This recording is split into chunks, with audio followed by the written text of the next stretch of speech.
Bismillahirrahmanirrahim. Assalamualaikum warahmatullahi wabarakatuh. Innal hamdalillahi ta'ala nahmaduhu wa nasta'inuhu wa nastaghfiruh wa na'udzu billahi min shururi anfusina wa min sayyiati a'malina. Man yahdihillahu fala mudilla lahu wa man yudlil fala hadiya lahu.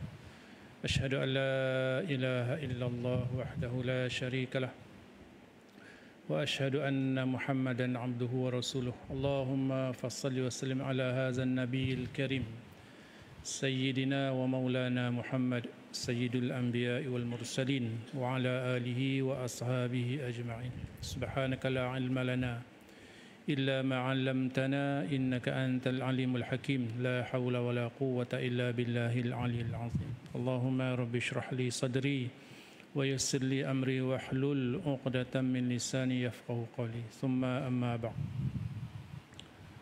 Faqala Allah Ta'ala fi kitabihil aziz ba'da a'udzu billahi minasy syaithanir rajim. Alam tara annal fulka tajri fil bahri bi ni'matillah liyuriyakum min ayatihi inna fi dzalika laayatin likulli sabarin syakur.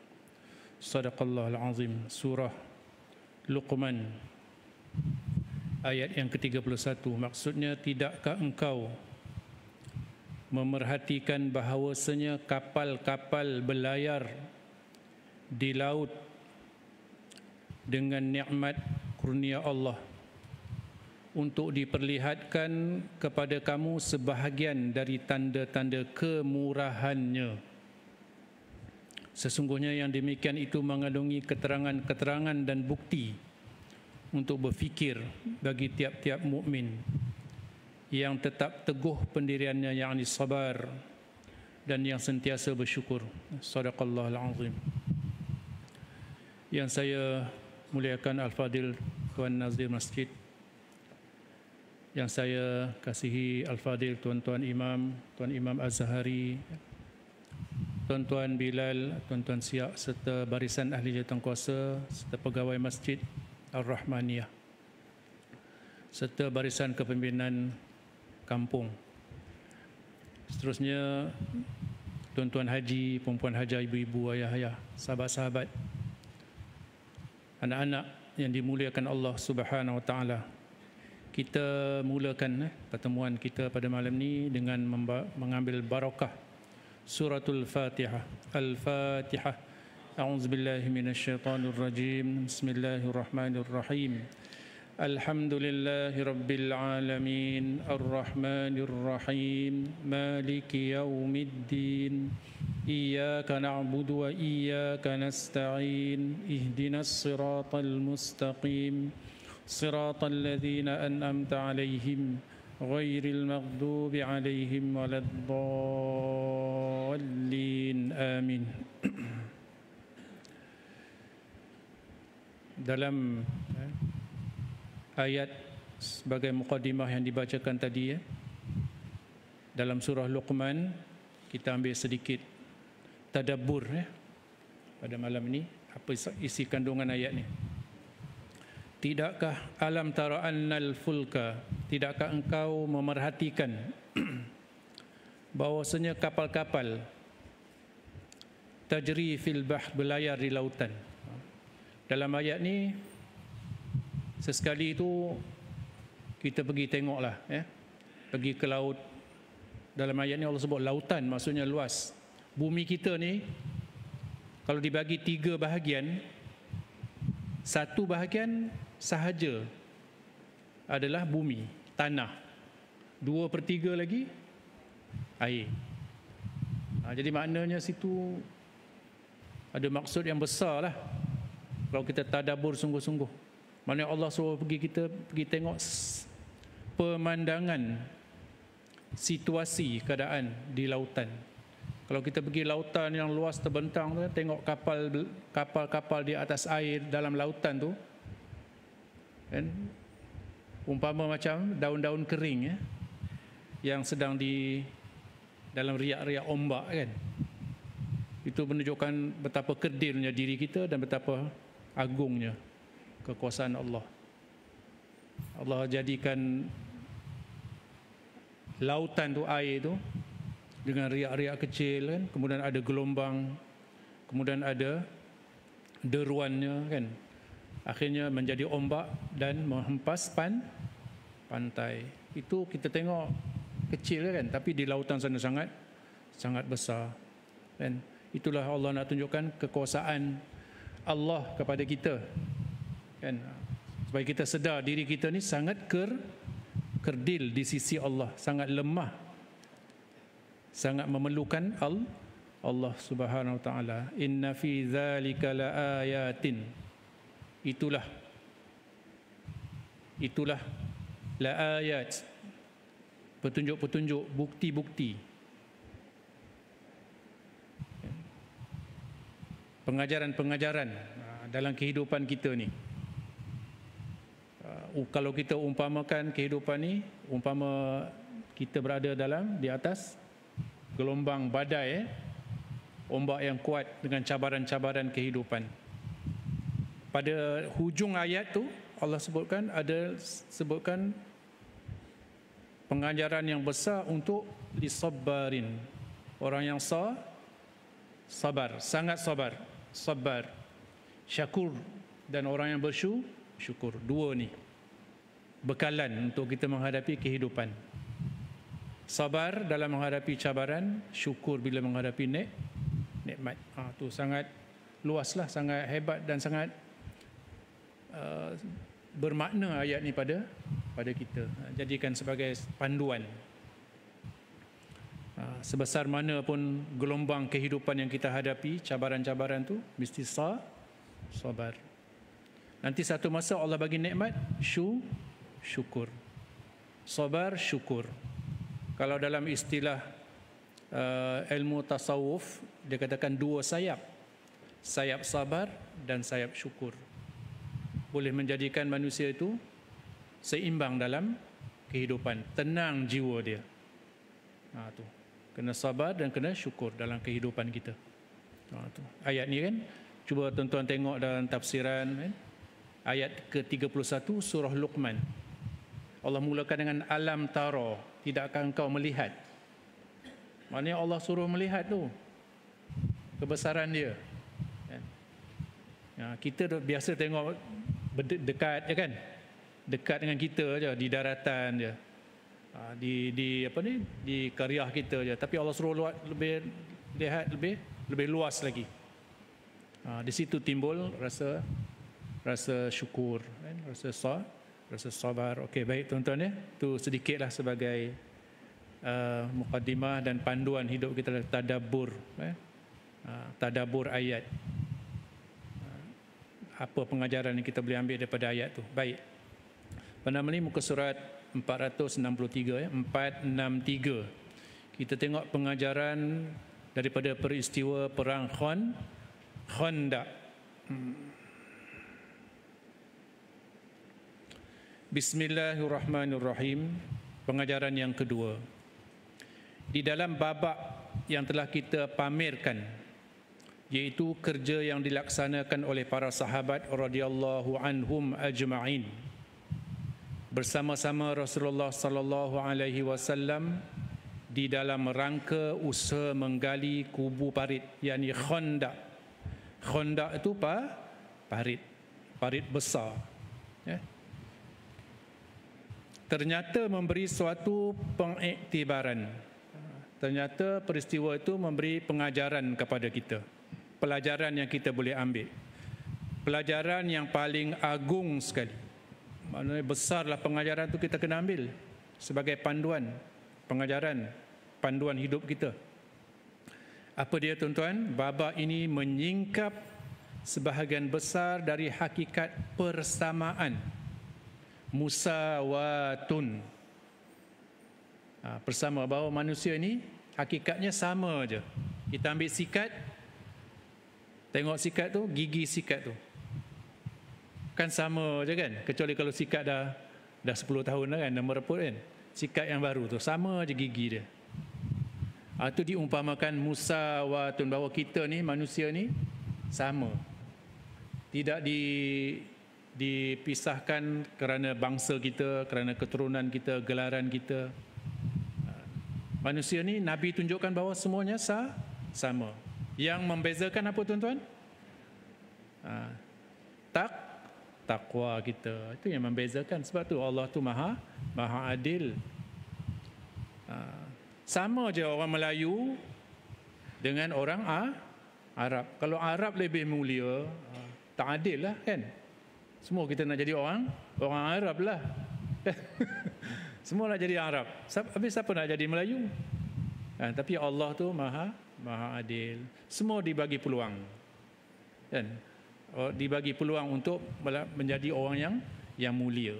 Dia tak kira orang kaya, orang miskin, orang bergelar, orang bangsawan, orang marhain, rakyat, pemimpin. Semua pada pandangan di sisi Allah semua sama. Musawatun.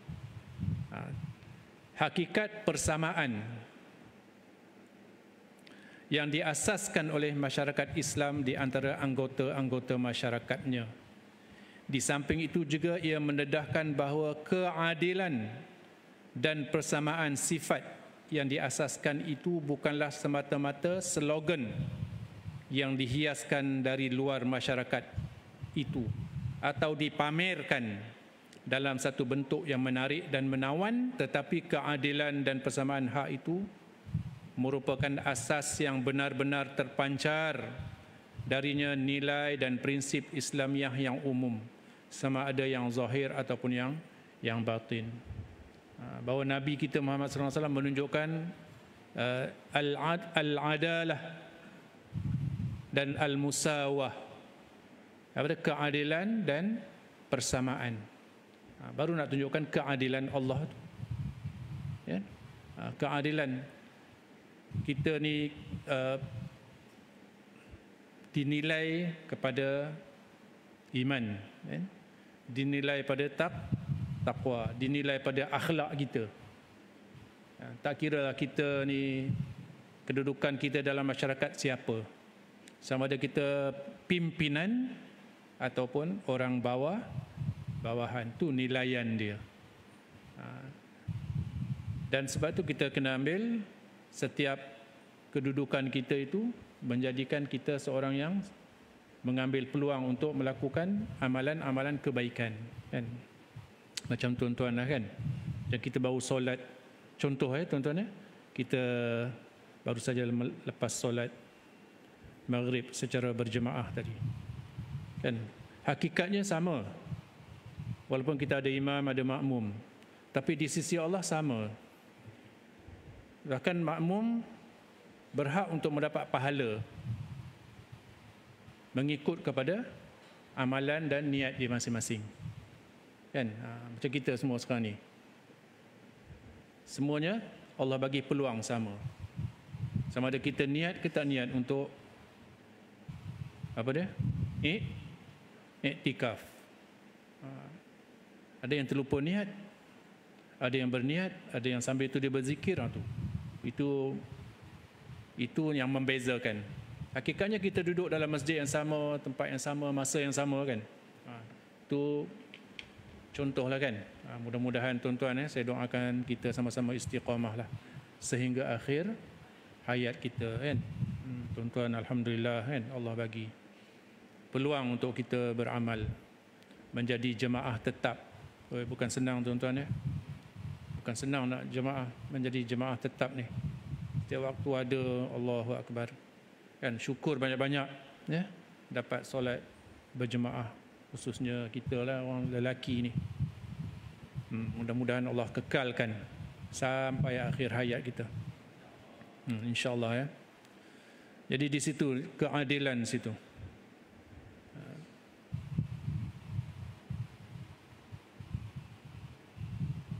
Saudara mendapati bahawa Rasulullah sallallahu alaihi wasallam tidak mengarahkan kaum muslimin untuk menggali kubu, kemudian baginda pulang ke istananya, memerhati dari atas menara kemajuan yang dijalankan oleh, dan seterusnya berehat sambil berenak-enakan sahaja. Dan tidak pula Rasulullah sallallahu alaihi wasallam datang untuk membuat perasmian dengan memegang ulu cangkul. Resmi projek. Lepas tu pandai-pandailah. Kemudian mencangkul sekali sebagai tanda memulakan kerja. Selanjutnya sebagai menggambarkan penyertaan ke bawah dulinya bersama-sama rakyat jelata, konon-kononnya snap gambar. Contohlah kan, bahawa ni pemimpin ni bersama rakyat. Hakikatnya datang resmikan je. Lepas tu balik. Dia nak tunjukkan situ bahawa Rasulullah SAW menunjukkan satu contoh teladan yang baik, bahawa Rasulullah itu sama-sama menggali parit, kan? Bahkan kita tahu dalam sirah Nabi ikat batu 3 ketul untuk ikat perut Nabi tu, menahanlah lapar. Kisah tu sangat masyhur yang kita sedia maklum. Tetapi baginda Rasulullah SAW telah bersama-sama berhempas pulas memerah tenaga dengan seluruh kaum muslimin seperti para sahabatnya. Badannya diseliputi dengan tanah dan debu sehingga tidak ada beza di antara baginda dengan sahabatnya. Inilah namanya keadilan dan persamaan. Inilah yang menjadikan betapa Nabi itu sentiasa berada di dalam jiwa dan hati dan setiap denyutan jantung sahabat-sahabat. Diingati sampai akhir hayat dia. Sangat-sangat sayang. Kerana Nabi bersusah bersama dengan mereka, merasai penderitaannya, kan. Sebab tu agaknya tuan-tuan, hikmahnya Nabi kita dalam sejarah, dalam sirahnya Nabi ini digambarkan, ataupun sirah perjalanan hidup dia, perjalanan hidup seorang yang menghadapi kesusahan, kan. Dari kecil lagi dah jadi yatim piatu, dibela oleh datuk, oleh pakciknya, kemudian dibawa berniaga, jaga kambing, kan? Bukan kambing dia, ambil upah, jaga kambing. Situlah dididik, ditarbiah nilai-nilai sabar, nilai syukur, sehingga dia mengenali kesusahan. Bila orang kenal susah, dia akan bantu, rasa tidak rasa kekok bersama-sama dengan orang yang susah menghadapi penderitaan. Sebab tu Nabi disayangi. Jadi kita malam ni kita belajar, Tuan Haji Maksum, untuk disayangi oleh anak-anak cucu, maka kita menjiwai mereka supaya kita ni sentiasa berada dalam hati kasih sayang, selalu hulur duit, ya. Jangan bakhil. Ini mbah ni bakhil. Kan? Sentiasa. Saya dah ceritakan. Dulu seorang tempat kita lah, kan. Bukan di sini, di mana, Jenjarum ke. Dia bagi seorang haji ni lah, dia bagi rahsia macam mana supaya cucu-cucu ni sentiasa ingat pada atuk nenek dia, kan. Sentiasa memberi. Betul, betul. Kita ingat betul-betul, kita sentiasa ingat siapa yang selalu bagi duit kat kita, kan. Betul tak? Masa zaman-zaman dulu, kan, sentiasa memberi, sentiasa orang kata bila memberi ni, orang yang menerima tu sangat besar jiwa dan hati dia, kan. Itu rahsia dia, rahsia bagaimana kita akan sentiasa dikenang oleh anak-anak dan cucu-cucu. Rasulullah tunjukkan bahawa Rasulullah bersifat dengan sifat adil. Tidak adil lah kalau dia sebagai pemimpin, kan, bersenang-senang di rumah, kan, sedangkan sahabat-sahabat bertungkus lumus. Sebab tu dia katakan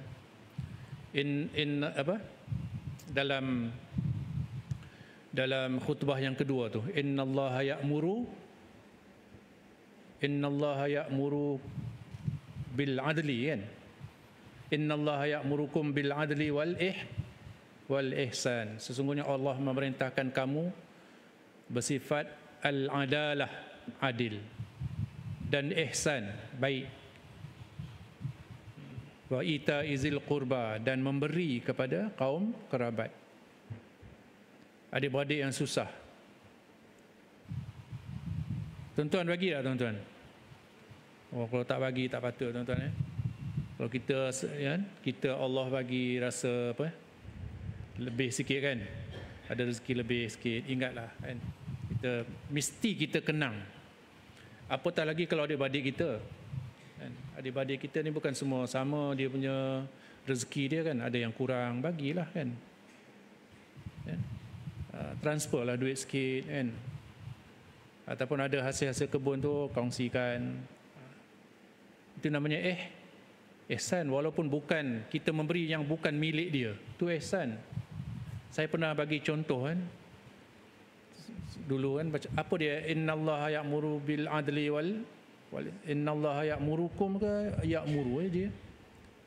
Tak ingat sedangkan selalu setiap minggu kita dengar kan.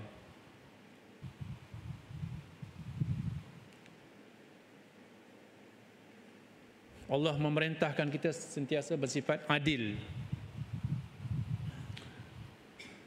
dan ihsan. Ihsan tu contohnya tuan-tuan kita nak bagi upah. Kita panggil orang buat seorang upah nak renovate rumah kita. Upah dia katalah 5,000. Dah siap dah. Tengok cantik dia buat tu, kita bagi duit 5,000. Hak dia 5,000 kan. Tapi kalau kita ada ihsan 5,500. Janganlah RM5,000 kan. 5,500. Puas hati kerja dia sungguh-sungguh macam buat rumah sendiri. Puas hati kita. Jadi itu ihsan. Yang 5,000 tu memang hak dia. Yang 500 tu hak kita, tapi kita ihsan, kita bagi 500. Tak apa, nanti dia akan buat lagi baik kan. Macam tu kat upah kat petik kelapa Bali ke apa kan. Contoh, kita bersifat ihsan. Itu yang Allah suruh, innallaha ya'muru bil adli wal ihsan. Adil. Yang bagi 5,000 tu adil. 500 tu ihsan. Adil, menunaikan hak pada yang berhak. Kalau kita bagi 4,000, zalim lah tu. Kan? Zalim lah, janji 5,000 bagi 4,000. Ini biasa. Biasa zalim tuan-tuan, tak patut kan. Dia kerja sungguh-sungguh penat kan. Kita tak adalah buat macam tu ya. Kita nak bagi lebih lagi ada. Mengikat lagi persahabatan kan. Apatah lagi duduk sekampung hari-hari jumpa ya. Jadi Nabi tunjukkan sifat adil itu. Badannya diselepetinya tanah dengan debu sehingga tidak ada beza di antara baginda dan sahabatnya. Mereka serentak bekerja dan bermadah dengan rojas seperti sajaklah, buat menambah semangat dan kecergasan. Ada lagu dia, ada kan, sambil bekerja tu. Rasulullah SAW pun turut bekerja bermadah. Mereka termengah-mengah kerana Allah mereka sanggup berdahaga dan berlapar. Inilah dia hakikat menegakkan syariat Islam bagi melaksanakan prinsip persamaan di antara pemimpin dan yang dipimpin, di antara kaya dan miskin, di antara rakyat jelata dan amir. Amir itu ialah pemerintah lah, Amirul Mukminin. Malah saudara akan mendapati bahawa seluruh cabang syariat Islam ditegakkan di atas konsep ini. Di atas konsep ini, seluruh syariat Islam tu, hukum hakam Islam ditegakkan atas prinsip al-adalah dan al-musawah, keadilan dan persamaan. Contohnya disyariatkan zakat untuk keadilan dan rasa bersama, kebersamaan kan. Menghayati kemiskinan orang tu, kita akan doakan zakat. Kita solat tadi, prinsip persamaan dan kebersamaan, sama-sama menjaga tertib dan sebagainya, menjaga kepatuhan kepada kepimpinan dan sebagainya tu. Jadi bila ada prinsip kebersamaan dan keadilan ini, maka akan baiklah di antara rakyat dan pemimpin. Jadi nak jadi pemimpin ni tuan-tuan ya, prinsip yang pertama yang saya tengok, kalau kita tengok pada hari ini, yang pertama sekali, pemimpin mesti menyayangi rakyat. Dan sebagaimana ni yang dibuat oleh pemimpin-pemimpin yang berjaya, dia menyayangi rakyat dia, menjiwai rakyat. Dan pemimpin yang paling malang sekali adalah pemimpin yang berkelahi dengan rakyat. Dan prinsip dia menyayangi, sebagaimana Rasulullah SAW menyayangi setiap sahabat dia. Jadi sahabat-sahabat ni sentiasa dalam hati mereka ada Rasulullah. Kita dalam konteks, kalau kita nak kecilkan, kita dalam keluarga kita lah, mesti menyayangi anak-anak, mesti ada sifat. Dan jangan sampai kita berlaku tidak adil. Kan anak-anak akan rasa apa, jiwa dia rasa jadi rosak. Kan kalau kita tidak berlaku tidak adil kepada anak-anak. Kalau kita belikan si anak ni, katalah handphone kan, handphone lah anak ni cucu hari ni budak-budak kebahagiaan mereka, tak apalah, kena kita bimbing lah kan.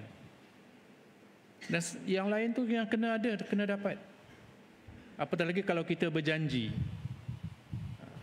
nanti atuk belikan kena, wajib kita belikan. Janji mesti ditepati kan. Kalau tak ditepati, ada hilang rasa kasih sayang tu, rasa hormat, rasa kasih, cinta pada orang tak menepati janji. Berani tuan-tuan tak menepati janji. Janji dengan rumah nak beli tu nak beli ni, tak beli.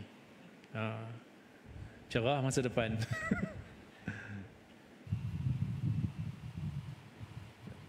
Itulah sifat dia tuan-tuan, rahsianya. Berlaku adil. Bila berlaku adil akan sentiasa dikenang, disayangi. Baik. Saya mengingatkan saudara jangan tersalah menggunakan konsep ini, iaitu demokrasi.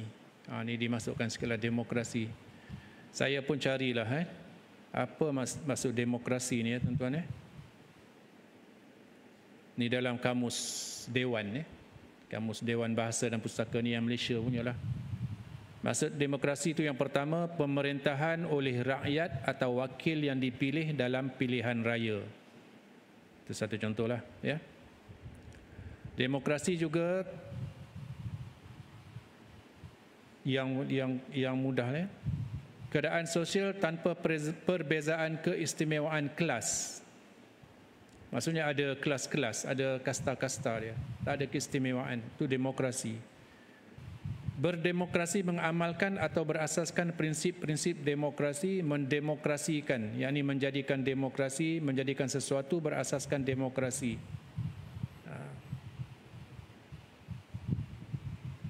Maksudnya sini bahawa maksud dia itu satu bentuk yang hasilnya daripada rakyat, hasilnya daripada manusia. Dia nak sebutkan sini dalam konteks yang kita belajar, yang kita bincangkan pada malam ni Saya mengingatkan saudara jangan tersalah menggunakan konsep ni, iaitu demokrasi, dalam cara hidup dan pemerintahan.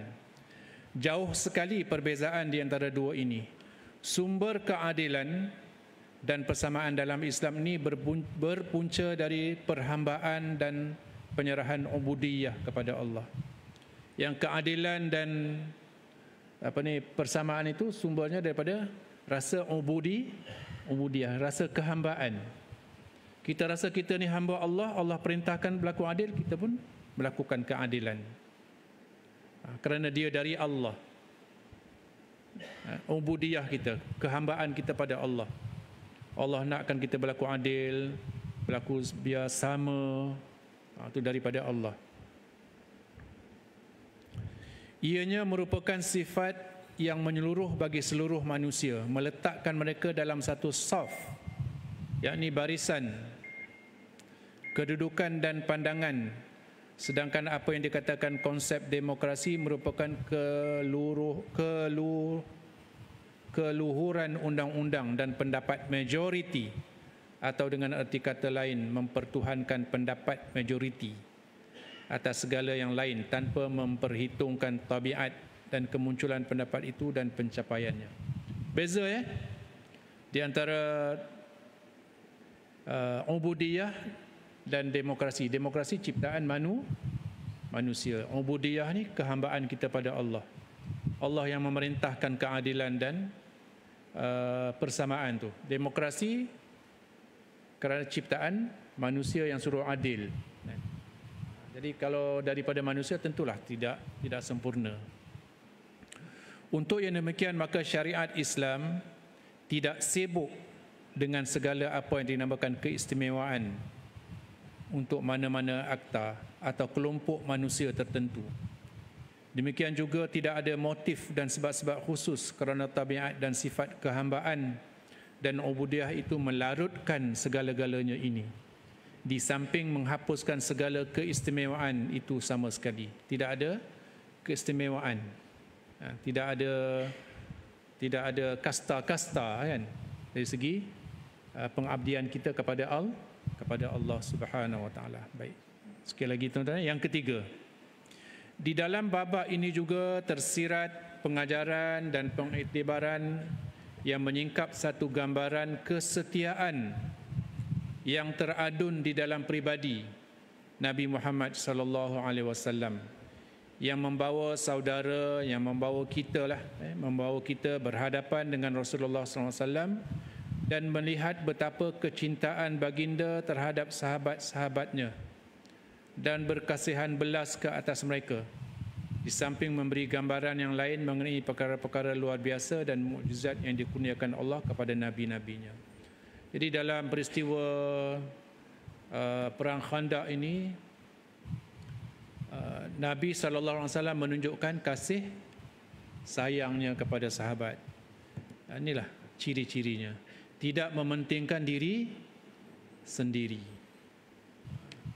tidak mementingkan keluarga, tidak mementingkan kelompok-kelompoknya sahaja. Inilah ciri yang ada pada Rasulullah SAW.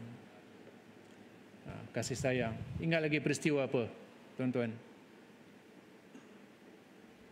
Peristiwa ketika baginda dipanggil oleh Jabir bin Abdullah ke rumah kan, ada makanan sikit kan, ada sembelih kambing muda kan, dengan sedikit gandum. Tapi Nabi ni lebih kasihkan sahabatnya, semua dipanggil dan dijemput kan. Dan dengan mukjizat Rasulullah SAW, semua dapat makan dengan kenyangnya, dengan kenyangnya. Adapun gambaran kenabian Rasulullah SAW di dalam babak ini, di sini disebut kelaparan yang diakui oleh Rasulullah SAW semasa bekerja bersama-sama sahabatnya, sehingga baginda sanggup mengikat batu-batu ke perutnya bagi menahan pedih perut kerana terlalu lapar. Pernah kita buat macam ni, tuan-tuan? Mungkin satu masa dulu adalah zaman tok nenek moyang kita dulu kan, zaman yang susah dulu kan, ada yang bermusafir jauh kan, dari seberang sana datang mencari kehidupan kan, terpaksa ikat perut. Tu nama istilahnya ikat perut, supaya perut tu jangan sampai berbunyi rasa lapar, kecikkan perut tu, tak masuk angin dan sebagainya tu. Ataupun yang berlaku pada zaman peperangan kan, perang Jepun kan, serangan daripada Jepun, serangan daripada komunis, semua itu kan pengalaman-pengalaman yang sangat berharga yang kita kena ambil. Saya baca satu buku kawan bagi buku Mat Kilau. Rupanya baca buku Mat Kilau tu, di sisi British di sisi orang putih, Mak Kilau ni pengkhianat dan pemberontak. Tapi bila orang Melayu yang tulis, rupanya Mak Kilau ni adalah pahlawan yang kuat berpegang pada agama, yang kita boleh contohlah, kuat berpegang pada agama dan sangat suka pada ilmu persilatan. Yang ini kita kena terapkan pada anak-anak cucu kita. Ilmu persilatan. Sebab tu ilmu persilatan tu sangat dirapatkan dengan, dibuat di dekat dengan surau masjid kan. Itu cerita orang dulu-dulu ni.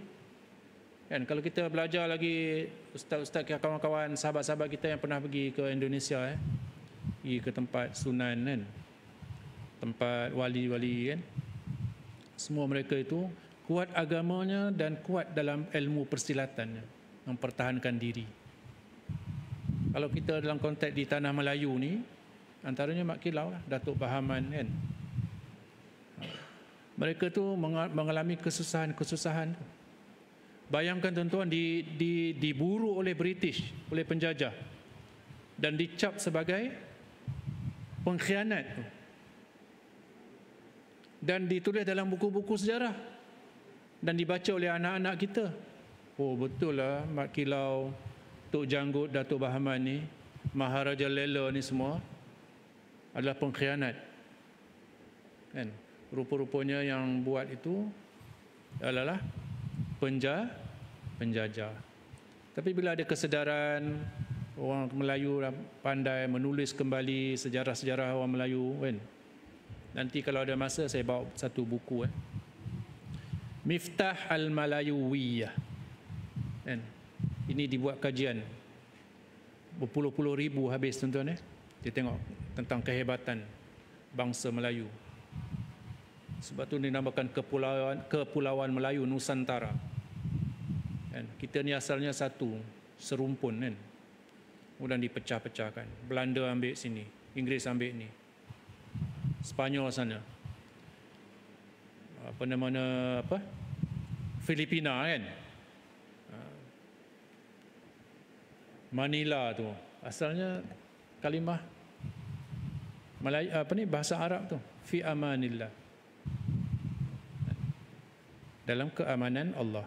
Jadi Manila kan, asalnya fi amanillah.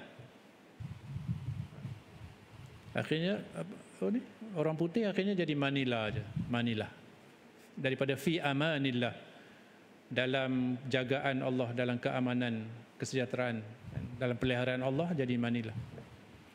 Jadi tuan-tuan, kita tak rasa kan kesukaran dulu sahabat-sahabat Rasulullah SAW dulu kan.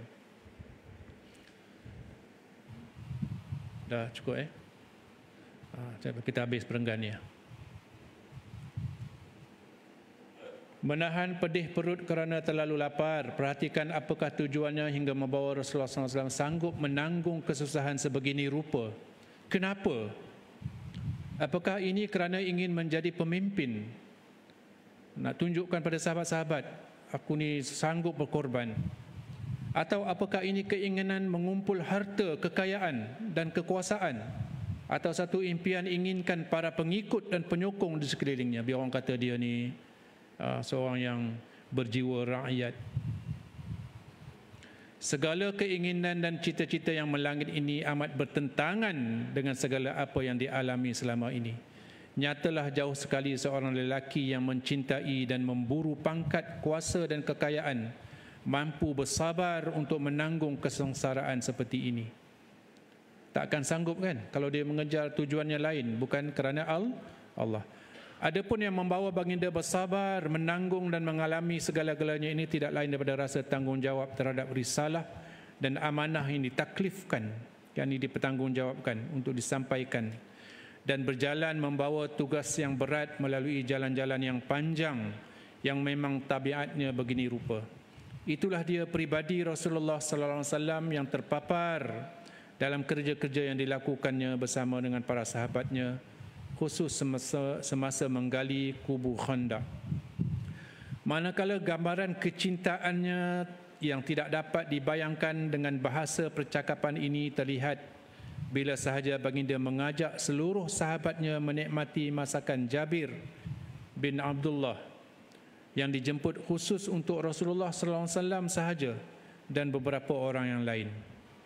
Apa yang mendesak Jabir menjemput Rasulullah sallallahu alaihi wasallam ialah setelah didapati bahawa baginda mengalami kelaparan yang amat sangat ketika mana dilihatnya batu-batu terikat pada perut baginda yang mulia itu. Di rumahnya tidak ada simpanan makanan melainkan kecuali hanya cukup untuk beberapa orang sahaja. Lantaran itu terpaksalah beliau membataskan jemputan ini untuk sebilangan sahaja sesuai dengan ala kadar makanan yang ada. Tetapi bagaimana boleh digambar bahawa Rasulullah sallallahu alaihi wasallam sampai hati meninggalkan para sahabatnya yang berkecimpung dalam kerja sedangkan perut mereka memulas kelaparan. Senyap-senyap Rasulullah sallallahu alaihi wasallam menghilangkan diri untuk berlazat-lazat sejurus dengan makanan yang tersaji. Malahan Rasulullah SAW lebih menaruh belas kasihan ke atas sahabatnya, mengatasi kasihan belas ibu kepada anak-anak mereka. Kan? Inilah betapa gambaran kasih sayang. Jabir radhiyallahu anhu pula terpaksa berbuat demikian. Ini adalah perkara biasa baginya kerana beliau berfikir seperti orang lain. Beliau tidak mempunyai kekuasaan untuk bertindak selain daripada cara ini melalui sebab-sebab madiyah, kemampuan kebendaan. Ya, makanan yang ada padanya tidak mencukupi untuk dijamukan kepada bilangan sebanyak itu. Oleh itu maka dikhususkan sahaja kepada Rasulullah sallallahu alaihi wasallam dan beberapa orang yang lain yang ingin baginda jemput bersama dengan bilangan terbatas. Tetapi baginda sallallahu alaihi wasallam pula bukan secaranya terikut dengan pandangan Jabir radhiyallahu anhu itu. Baginda sallallahu alaihi wasallam sendiri tidak mungkin mengutamakan dirinya dan para sahabatnya dengan nikmat dan kerehatan. Selain dari itu, tidak mungkin pula baginda membiarkan dirinya dipengaruhi oleh kekuasaan, faktor-faktor maddi. Maddi itu maksudnya kebendaan dan batas-batas yang biasanya menjadi lumrah kepada manusia lain. Allah Subhanahu wa taala sahaja yang menjadikan segala faktor dan sebab. Maka suatu yang mudah bagi Allah Subhanahu wa taala menjadikan makanan yang sedikit tadi menjadi banyak dan memberkatkan yang sedikit sehingga mencukupi seluruh kaum. Wallahu a'lam. InsyaAllah kita sambung pada waktu yang akan datang. Mudah-mudahan Allah bagi kita kesihatan dan umur yang panjang insyaAllah. Wa sallallahu ala sayyidina Muhammad wa ala alihi wasahbihi wasallam walhamdulillahi rabbil alamin. A'udzu billahi samil alim minasyaitonir rajim. Bismillahirrahmanirrahim. Alhamdulillahi rabbil alamin wassalatu wassalamu ala asyrafil mursalin wa ala alihi wa ashabihi ajma'in. Allahumma rzuqna ilman nafi'ah. Ya Allah Tuhan kami, kurniakanlah kami ilmu yang bermanfaat, wa rizqan halalan tayyiban mubarakan, rezeki yang halal yang baik dan yang barakah, wa amalan salihan mutaqabbalah, dan amalan kebaikan yang engkau terima. Rabbana atina fid dunya hasanah wa fil akhirati hasanatan wa qina azaban nar. Wa sallallahu ala sayyidina Muhammadin wa ala alihi washabihi wasallam walhamdulillahi rabbil alamin. Assalamualaikum warahmatullahi wabarakatuh. Subhanakallahumma wa bihamdika asyhadu an la ilaha illa anta astaghfiruka wa atubu ilaik. Bismillahirrahmanirrahim. Wal 'asr innal insana lafi khusr illa allazina amanu wa 'amilus solihat wa tawasaw bil haqqi wa tawasaw bis sabr. Shadaqallahu